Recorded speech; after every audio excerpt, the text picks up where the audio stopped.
Saló, o los 120 días de Sodoma, ubica su historia en una mansión en los años 40. En esta mansión, 4 señores se reúnen con 4 exprostitutas y con un grupo de jóvenes de ambos sexos, partisanos o hijos de partisanos, que han sido hechos prisioneros. Nadie en la casa puede huir de las reglas del juego establecidas por los señores. Toda transgresión se castigará con la muerte. Además, los señores gozan de la facultad de disponer a su antojo de la vida de los cautivos.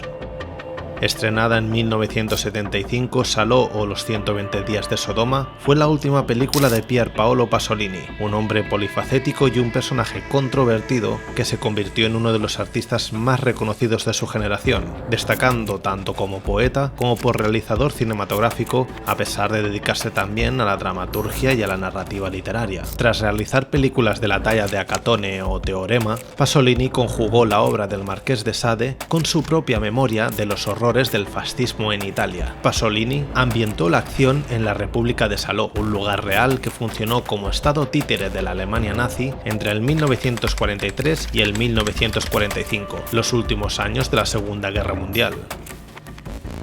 La película formaba parte de la trilogía de la muerte, planteada como contrapeso a su anterior trilogía de la vida, formada por las películas El Decamerón, Los cuentos de Canterbury y Las Mil y una noches. La película está dividida en 4 círculos: ante infierno, manías, mierda y sangre, una clara alusión a los infiernos de Dante, reflejando un descenso sistemático hacia la degradación humana máxima.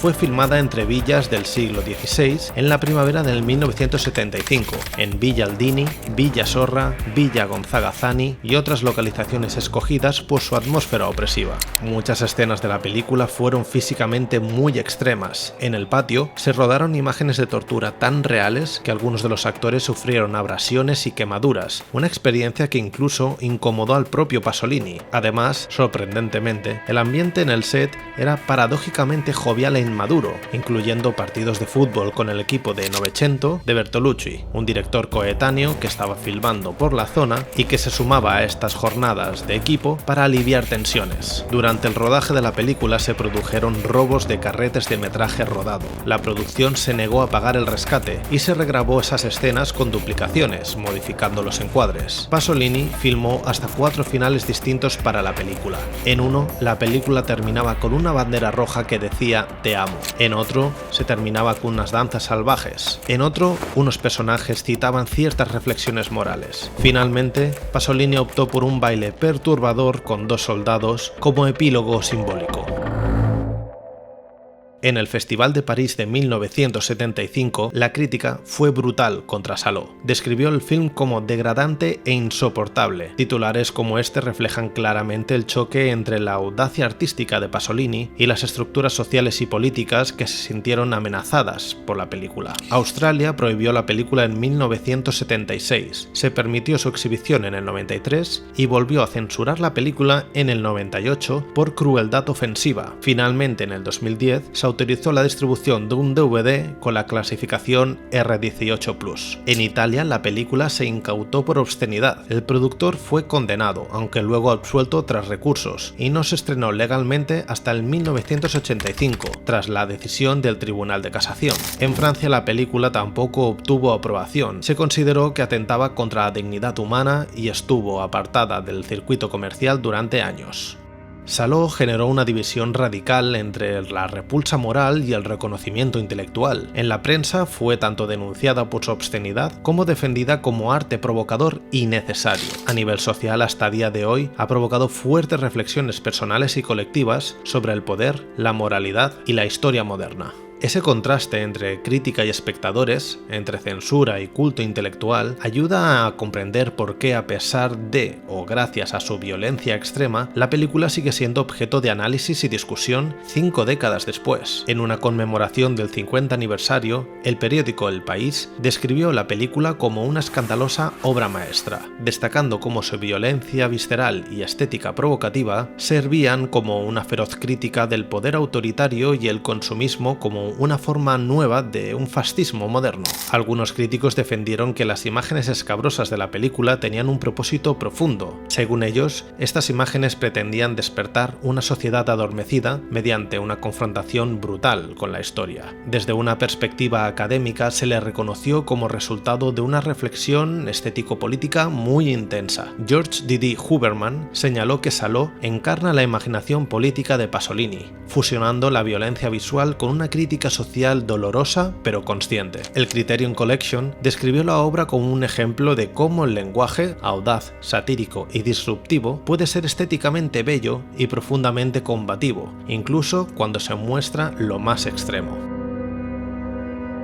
El 2 de noviembre de 1975, en una playa de Ostia, en la costa de Roma, Pier Paolo Pasolini fue asesinado. Pasolini fue golpeado brutalmente, tenía múltiples fracturas, los testículos aplastados y partes de su cuerpo estaban parcialmente carbonizadas tras ser rociado con gasolina. Además, posteriormente, fue atropellado varias veces con su propio vehículo. Giuseppe Pino Pelosi, un joven de 17 años, fue detenido al volante del coche ensangrentado, confesó el crimen y fue condenado en 1976. Inicialmente se dijo que actuó junto a desconocidos, pero esta mención fue eliminada en apelaciones posteriores.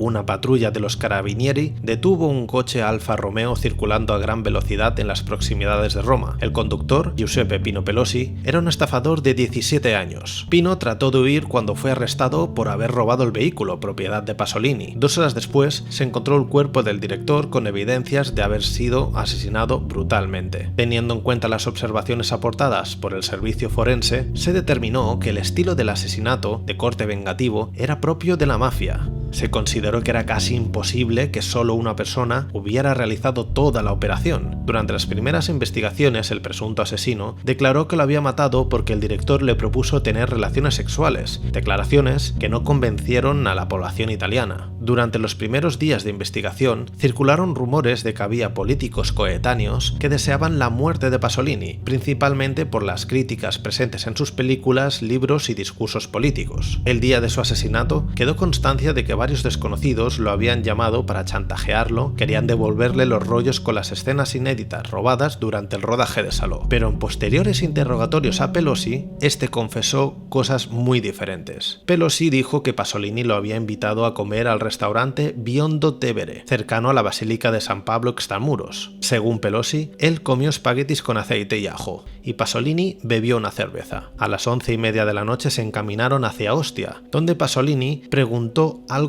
que no entendí, acerca de que el chico lo sodomizara con un palo de madera, a lo cual el joven se negó y entonces Pasolini le pegó. Pelosi entonces salió corriendo, cogió 2 patas de una mesa del tamaño de un garrote y golpeó a Pasolini hasta matarlo. El joven escapó con el coche a toda velocidad hasta que lo capturaron. Maté a Pasolini, dijo a su compañero de celda y a la policía. Lo maté junto a otros desconocidos. Pelosi, que fue condenado en 1976, 29 años después, el 7 de mayo de 2005, se retractó de su confesión, diciendo que había confesado bajo amenazas de perjudicar a sus familiares. En esta nueva declaración, mencionó que 3 personas jóvenes con acento meridional habían cometido el asesinato, insultando a Pasolini como un sucio comunista. Estos nuevos elementos provocaron que un amplio sector del entorno político y cultural de Italia pidiese la reapertura del caso para esclarecer el crimen. Otras de las evidencias descubiertas en el 2005 puntualizaron que Pasolini había sido asesinado por un extorsionador.